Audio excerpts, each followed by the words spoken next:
Well, welcome back. An act of kindness is trending this morning. A woman going above and beyond to help out a man who is homeless in her community. Ginger Sprouse is her name, and she's on the phone with us this morning. Thank you for joining us, Ginger. I appreciate it. Tell me your story, please.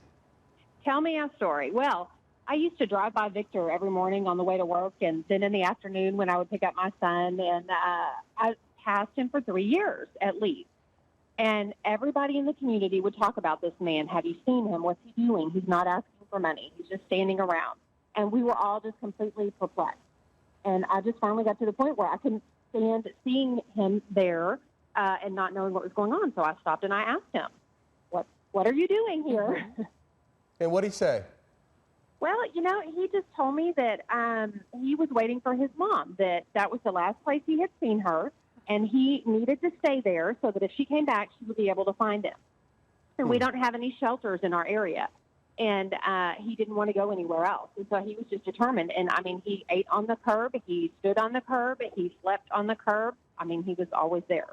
So, Ginger, then you launched a Facebook page, which I checked out this morning, 51,000 likes and comments and pictures, and it is just amazing and impressive that the community and you have responded. What was the most interesting thing that you discovered in meeting Victor?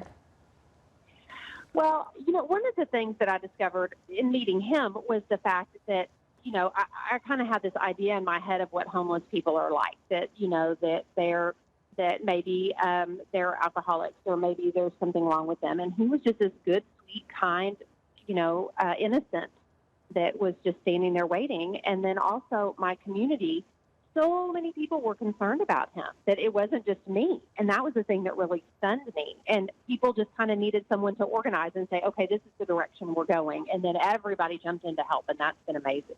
So what is Victor doing now? What is Victor doing? He actually works for me. I'm a chef, and I teach cooking classes, and so he helps me, and that's a good fit because we both love to eat. And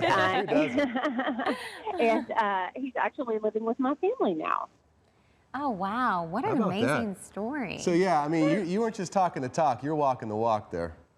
Well, I'm trying to, and some days are easier than others. It's always an adjustment. But, I believe that I need to love my neighbor as myself. And, he was my neighbor right there. Doesn't matter if he had a house or not. In a lot of ways, Ginger, I think sometimes we feel like we need to have this huge impact on a big group of people. But in a lot of ways, it's just helping one person one day at a time. Exactly. And, so many people said, maybe you should start an organization or maybe you should form a nonprofit. And I said, but I feel like people get lost because I think that we have lots of things like that, but little just one-on-one. I said, I don't want to get lost in meetings and going and doing and all this, that I want to talk to one person at a time. And if everybody did that, what change could we affect? And you've impacted this one life to such a degree, and then everybody who is in his life is also going to be impacted by his improving. So, Ginger, great work. We need more people like you out there taking action. Absolutely. Thank you, Ginger. Yeah, well, thank you for having me. Yeah, let's break.